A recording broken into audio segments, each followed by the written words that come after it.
Guys, क्या आपको पता है कि हम भगवान की पूजा अर्चना दोनों हाथ जोड़कर ही क्यों करते हैं?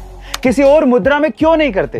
तो चलिए आज इसके पीछे की योगिक साइंस जानते हैं। दरअसल हमारे शरीर में 7200 नाड़ियां हैं, जिसे दो अलग अलग भागों में बांटा गया है। इसका एक भाग पिंगला कहलाता है तो दूसरा भाग ईडा। और ये उसी तरह है जैसे भगवान शिव की अर्धनारीश्वर रूप, जिसमें शिव और शक्ति दोनों का वास होता है। दोनों की ही अपनी अपनी एनर्जी होती है। इसी तरह से जब हम हाथ जोड़ते हैं तो ये फ्लो साइकिल पूरा हो जाता है और हम ऐसी अवस्था में पहुंच जाते हैं जहां हम भगवान की पूरी मन और श्रद्धा से पूजा अर्चना करते हैं। वैसे गाइस, क्या आपको इससे पहले तक हाथ जोड़कर पूजा अर्चना करने की असली वजह पता थी? और अगर नहीं पता थी तो कमेंट सेक्शन में जरूर लिखिएगा। गाइस, दलाई लामा और नरेंद्र मोदी की लगातार बढ़ती नजदीकियों ने हमारे पड़ोसी देश चाइना की नींद हराम कर रखी है। दरअसल कुछ महीने पहले पीएम नरेंद्र मोदी ने दलाई लामा को उनके जन्मदिन पर बर्थडे विश किया था।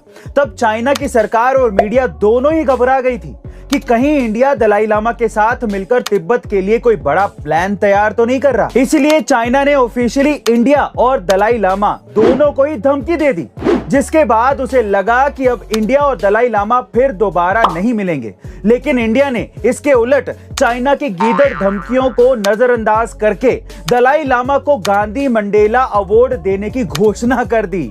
वैसे गाइस, आपके हिसाब से पीएम नरेंद्र मोदी और दलाई लामा की ये दोस्ती चाइना के लिए कितनी खतरनाक है? गाइस, क्या आपको पता है कि एक बार कुछ बिल्लियों की वजह से 50,000 से ज्यादा लोगों की जानें चली गई थी?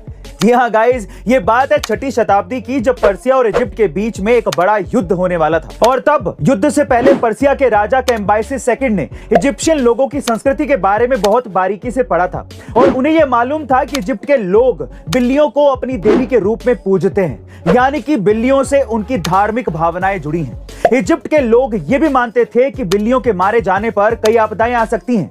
बस इसी बात का फायदा पर्सिया के राजा ने उठाया और युद्ध में वो बिल्लियों को लेकर ही पहुंच गए और युद्ध के समय उन बिल्लियों को सबसे आगे लाइन में खड़ा कर दिया, जिससे इजिप्ट के लोग बिल्लियों पर हमला नहीं कर पाए और अंजाम ये हुआ कि हजारों सैनिकों को अपनी जान से हाथ धोना पड़ा। वैसे गाइस, सिर्फ युद्ध जीतने के लिए पर्सिया के राजा की क्रूरता के बारे में आप क्या कहेंगे? गाइस, क्या अब हम चांद पर रहने लग जाएंगे? अब आने वाली खबरों से तो कुछ ऐसा ही लग रहा है, क्योंकि चीन के एक वैज्ञानिक ने यह दावा किया है कि साल 2030 तक इंसान चांद पर अपनी बस्ती बसा लेगा और वहां जाकर रहने के साथ साथ काम भी करना शुरू कर देगा। यानी कि अब चंद्रमा धरती से दूसरे ग्रहों के बीच एक मिडवे की तरह इस्तेमाल होगा। पर इसके लिए पहले इंसानों को स्थायी तौर पर चंद्रमा पर रहने के लिए जाना होगा। साथ ही उन्होंने ये भी कहा कि एक ही चीज जो कि सबसे ज्यादा इंसान को परेशान करेगी और वो होगी धरती से चंद्रमा तक की यात्रा, क्योंकि वहां तक आने जाने में काफी मेहनत, तकनीक और लागत लगेगी, यानी कि पैसा खर्च होगा। लेकिन हम 2030 तक इसका भी कुछ ना कुछ उपाय ढूंढ लेंगे। वैसे गाइस, आप में से कितने लोग चांद पर जाकर रहना चाहते हैं? कमेंट सेक्शन में जरूर लिखिएगा। गाइस, क्या आपको पता है कि एक बार कुछ बिल्लियों की वजह से 50,000 से ज्यादा लोगों की जानें चली गई थी? जी हाँ गाइस, ये बात है 6ठी शताब्दी की, जब पर्सिया और इजिप्ट के बीच में एक बड़ा युद्ध होने वाला था। और तब युद्ध से पहले पर्सिया के राजा कैम्बाइसिस सेकंड ने इजिप्शियन लोगों की संस्कृति के बारे में बहुत बारीकी से पढ़ा था और उन्हें यह मालूम था कि इजिप्ट के लोग बिल्लियों को अपनी देवी के रूप में पूजते हैं, यानी कि बिल्लियों से उनकी धार्मिक भावनाएं जुड़ी हैं। इजिप्ट के लोग ये भी मानते थे कि बिल्लियों के मारे जाने पर कई आपदाएं आ सकती हैं।